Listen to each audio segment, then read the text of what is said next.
যারা সোয়াবিন খেতে ভালোবাসে না তারাও কিন্তু চেটেপুটে খাবে। একবার এইভাবে করেই দেখুন না, সবাই কিন্তু সারপ্রাইজড হয়ে যাবে বাড়ির, বুঝতেই পারবে না এটা সোয়াবিন।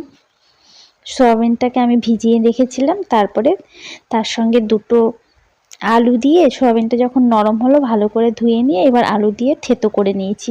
তার মধ্যে পেঁয়াজ, লঙ্কা, নুন, হলুদ আর একটু বেসন দিয়ে দিলাম। এবার খুব ভালো করে মেখে নেব।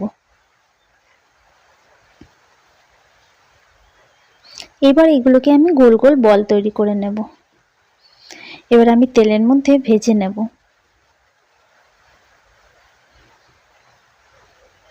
আর এইদিকে দেখুন একটা মশলা করে নেব, পেঁয়াজ, রসুন, আদা ওগুলো দিয়ে একটা মশলা তৈরি করে নেব, আর লঙ্কা।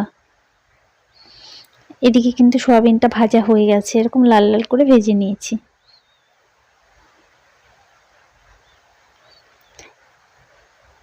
ওই পেঁয়াজ রসুনটা বেটে নিয়ে এর সঙ্গে আমি কিছুটা জিরে, ধনে সেটা দিয়েও বেটে নিয়েছি।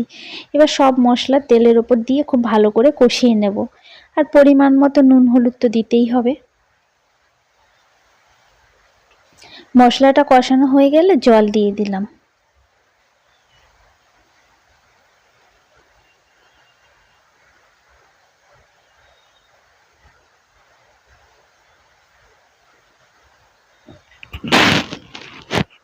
এবার জলটা ফুটে উঠলে ভেজে রাখা সয়াবিনের বড়াগুলো দিয়ে দিচ্ছি।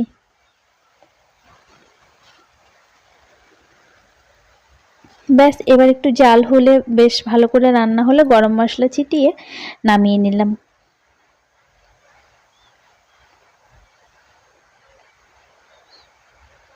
রেডি হয়ে গেছে। এবার গরম ভাতের সঙ্গে সার্ভ করুন, খুব ভালো লাগবে খেতে। কেমন লাগলো আজকে